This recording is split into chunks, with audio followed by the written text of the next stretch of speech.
ಈ ಸಿನಿಮಾದಲ್ಲಿ ನೀವು ನೋಡಿರ್ಬೋದು, ಅವರು ವಿಭಿನ್ನವಾಗಿ ಕಾಣೋದಕ್ಕೆ ಅವ್ರ ಮೇಕಪ್ಪು, ಕಣ್ಣಿಗೆ ಕಾಂಟ್ಯಾಕ್ಟ್ ಲೆನ್ಸ್ ಎಲ್ಲ ಹಾಕೊಂಡು ಕಣ್ಣು ಮಿಟಕ್ಸ್ದಂಗೆ ಕೆಲವು ಸೀನ್ಗಳಲ್ಲಿ ಅವ್ರು ಆ್ಯಕ್ಟ್ ಮಾಡಬೇಕು. ಕೆಲವು ಫೈಟಿಂಗ್ ಸೀನ್ಗಳಲ್ಲಿ ಅವ್ರು ಆ್ಯಕ್ಟ್ ಮಾಡ್ತಾ ಇದ್ದಾರೆ. ಬಹುಶಃ ವಿನೋದ್ ಪ್ರಭಾಕರ್ ಮಾತ್ರ ಅಲ್ಲ, ನೋಡ್ತಾ ಇರುವಂಥ ಪ್ರೇಕ್ಷಕನು ಕೂಡ ಕಣ್ಣು ಮಿಟಕ್ಸ್ದೆ ಆ ಸೀನ್ಗಳನ್ನ ನೋಡ್ತಾ ಅಷ್ಟು ಚೆನ್ನಾಗಿ ಫೈಟಿಂಗ್ ಮಾಡಿದ್ದಾರೆ. ಬಹುಶಃ ಸಿನಿಮಾಗಳಲ್ಲಿ ತುಂಬ ಕಷ್ಟವಾದಂಥ ಒಂದು ವಿಭಾಗ ಅಂತ ಯಾವ್ದಾದ್ರು ಇದ್ದರೆ ಅದು ಫೈಟರ್ಸ್.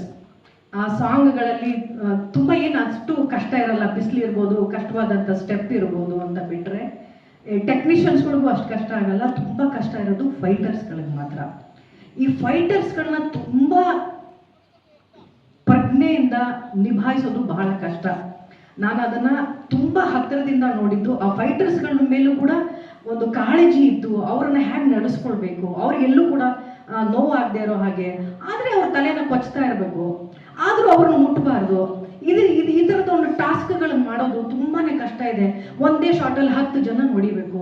ಒಬ್ಬನಿಗೆ ಮಚ್ಚಲ್ಲಿ ಹೊಡೆದು, ಇನ್ನೊಬ್ಬನಿಗೆ ದೊಣ್ಣೆಯಲ್ಲಿ ಹೊಡೆದು, ಇನ್ನೊಬ್ಬನಿಗೆ ಯಾವನಿಗೂ ಒಂದು ಪಾತ್ರೆಯಲ್ಲಿ ಹೊಡೆದು, ಈ ಥರದ್ದೆಲ್ಲ ಒಂದು ವಿಭಿನ್ನವಾದಂಥ ಟಾಸ್ಕ್ಗಳನ್ನು ಹೀರೋಗಳಿಗೆ ಕೊಡ್ತಾ ಇರ್ತಾರೆ.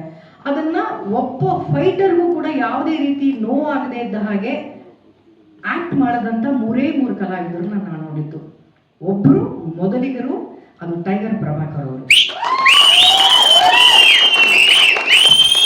ಅದಾದ್ಮೇಲೆ ಫೈಟರು, ಸರ್ ಇಲ್ಲಿ ಏನು ಫೈಟೇ ಆಗಿಲ್ವಲ್ಲ ಸರ್, ಹೆಂಗ್ ಸರ್ ಇದು ಅಂತ ಆಶ್ಚರ್ಯ ಪಡೋ ಹಾಗೆ ನಡ್ಸಿದಂಥ ಮತ್ತೊಬ್ಬ ಕಲಾವಿದ ಯಾರಾದ್ರೂ ಇದೆ, ಅದು ದರ್ಶನ್ ಅವರು.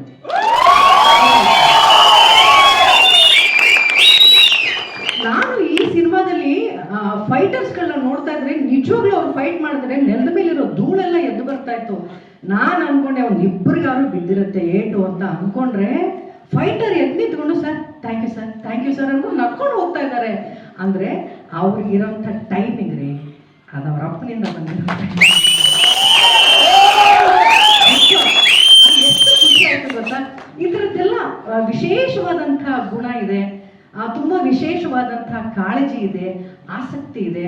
ಅದು ನನಗೆ ತುಂಬ ಖುಷಿ ಆಗುತ್ತೆ.